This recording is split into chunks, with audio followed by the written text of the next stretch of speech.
दिवस से और 17 सालों से महिला उत्थान के लिए कार्य कर रही हैं। तो क्या आप से जानना चाहते हैं कि क्यों ऐसा आपने किया, क्योंकि आप एक इकलौती माँ बाप की बेटी थी और जिस तरह से महिलाओं के ऊपर अत्याचार होता है देश में, उसको देखते हुए आप ये कार्य शुरू किया, तो कितनी आपको समस्याओं का सामना करना पड़ा? Educational forum for women justice and social welfare की स्थापना 2005 15 जुलाई को एक फॉर्मल तरीके से हुआ, लेकिन ये अनौपचारिक रूप से ये 1999 में ही इसकी स्थापना हो चुकी थी। 15 जुलाई एक ऐसा दिन है जो व्यक्तिगत तौर पे मेरे से जुड़ा हुआ है। मेरे पिताजी का उस दिन जन्मदिन होता है, जो अभी इस धरती पे तो है नहीं। डॉक्टर सुरेश पाठक DPS के फाउंडर में से हमारे पापा रहे, और ये कहीं ना कहीं ये सारा विज़न मेरे माँ बाप के साथ और मेरे ग्रैंड फादर मदर के साथ भी ये विज़न हमारा जुड़ा हुआ था। ज़िंदगी में बहुत सारे उतार चढ़ाव हमने देखे, बहुत अच्छी ज़िंदगी को भी देखा, और साथ में मैं बहुत तकलीफ़ वाली भी ज़िंदगी को हमने महसूस किया है। क्योंकि DPS में रहने के साथ साथ मैं कभी भी मेरा मतलब गांव से संपर्क नहीं छूटा। लगातार मेरा बिहार के ऐसे जगह में जहाँ पे नक्सल बेल्ट कहा जाता है, मुझे पता नहीं होता था कि अचानक आते थे और पूरा कुनबा, पूरा एक गांव को पुलिस उठा के लेके जा रही है। उनको यही नहीं पता कि हमारे ऊपर में क्या चार्ज लगाए जा रहे हैं, क्यों ऐसा हो रहा है, उनको नहीं पता। और बाबूजी के पास लोग आते थे कि भैया मुझे बचाइए, और उस टाइम में मैं बहुत छोटी हुआ करती थी। लेकिन इन सब विज़न के पीछे में ये कहीं ना कहीं ये जो बाल मन में, लोग कहते हैं ना कि बाल मन में उसके मन में बैठ जाता है, वो मेरे अंदर बहुत ज़्यादा घर कर गया। मैं दिल्ली में रहते हुए भी लगातार ऐसे सवालों के साथ मैं उलझी रहती थी। आखिर ऐसा क्या कारण है कि समाज में सारे लोग को उन्होंने गुनाह नहीं भी किया है तो भी उनको मतलब सज़ा मिल रही है, और अगर ऐसी स्थिति में लोग अच्छे से भी जीवन जी रहे हैं तो भी समाज में तकलीफ़ क्या है लोगों को, उसके अंदर का जो बाहर से तो अच्छा दिख रहा है लेकिन अंदर बहुत ज़्यादा वो तकलीफ नहीं है। तो ऐसे हमेशा रूबरू मैं होती रही, और संजोग की बात है कि मेरे माँ बाप या फिर मेरे ग्रैंडफादर श्री सुखदेव प्रसाद मिश्रा जी, चंद्रमणि देवी जी, ये फ्रीडम फाइटर्स थे, और मुझे कभी भी बिहार में जाने के बाद में मुझे घर में नहीं बैठने को मिला और कहीं मेरी फ्रीडम को कट नहीं किया गया। ये मेरा सौभाग्य है। जबकि मैं हर जगह देखती थी समाज में और अपने आसपास के पड़ोस में, ग्रामीण क्षेत्रों में मैं जाती थी, तो बाबूजी को लोग कहते थे कि अच्छा ये दिल्ली से आई हैं इसलिए ये है, इनको थोड़ा समझाइए, इनको अपने साथ मतलब बाहर मत लेके चलिए, बच्ची है, घर की इज्जत है। तो बाबूजी कहते थे कि घर की इज्जत है तो लोगों को तो दिखे तो सही कि घर की इज्जत है तो बाहर तो दिखे। तो वो उन्होंने मेरा हौसला कभी भी, मेरा मोरल डाउन नहीं होने दिया, और लगातार मैं लोगों के बीच में जाकर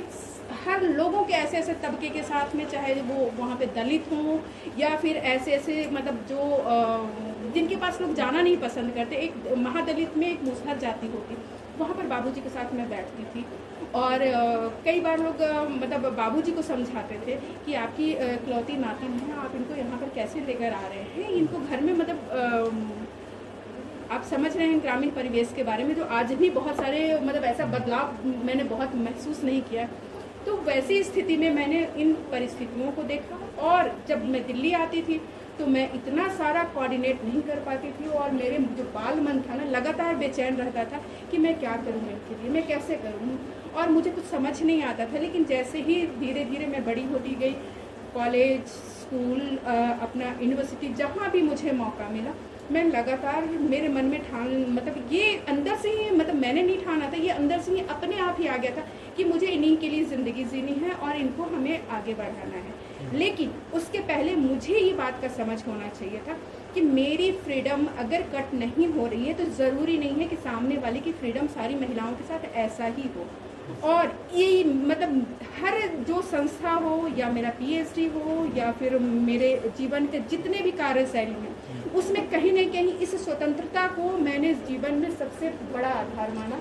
कि आज नारी स्वराज केंद्र का भी स्थापना के पीछे अगर आपने नारा मेरा देखा होगा, पूर्ण स्वतंत्रता संपूर्ण स्वराज, स्वतंत्रता संपूर्ण स्वराज की आप बात, संपूर्ण स्वराज, हाँ, उसकी बात कहती हैं। प्रधानमंत्री ने भी इस बार 50% महिलाओं को मंत्रालय में जगह दिया है। और गांव में आप जाती हैं, जहां तक हम देखें कि पूरे देश में आपका स्वराज केंद्र चल रहा है, तो गांव में जाती है तो किस तरह का आपको सामना करना पड़ता है लोगों के बीच में? सिद्धार्थ सर, आप भी तो बहुत सारे लोगों का इंटरव्यू लेते हैं और आप बड़े से लेके और फील्ड में भी काफ़ी आपका घूमना रहता है। एक छोटा सा उदाहरण देती हूँ, आप गांव की तरफ मत जाइए, आप दिल्ली के शहर में ही, और ये बिल्कुल जो भी मैं आपको उदाहरण दे रही हूँ मैं किताबों से नहीं बल्कि एक्सपीरियंस के आधार पे दे रही हूँ। हमारे आसपास में एक उदाहरण, ये ओखला का इलाका था भैया, वहाँ पे लड़कियों के साथ ये टीजिंग का मामला बहुत ज़्यादा हो रहा था, ठीक है। उसके बाद में वो लड़की आकर शिकायत करती है, ये प्रतिभा को भी ये बात हमने शेयर किया था, तो वहाँ पे वो आके शिकायत करती है अपने माँ बाप से। तो माँ बाप कहते हैं अरे ये लड़के गुंडे हैं, बदमाश है, क्या इनके मुँह लगना, इनको छोड़ दो। फिर उसके बाद में थोड़ी दिन और बात होती है, उसके बाद में लड़की को कहते कि नहीं ये रास्ते से नहीं, तुम्हारा साइनबाग का दूसरा जो रास्ता है वो गेट नंबर पता नहीं क्या चौथा या पाँचवा था, बोले कि आप इस रास्ते से जाओ। उसके बाद फिर थोड़े ये हालात बदले नहीं सर, वो हालात नहीं बदले,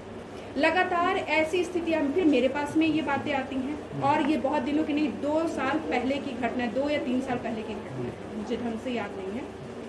जब मेरे पास बात आती है सर, वो लास्ट में लड़की को स्कूल से ड्रॉप आउट होना पड़ा।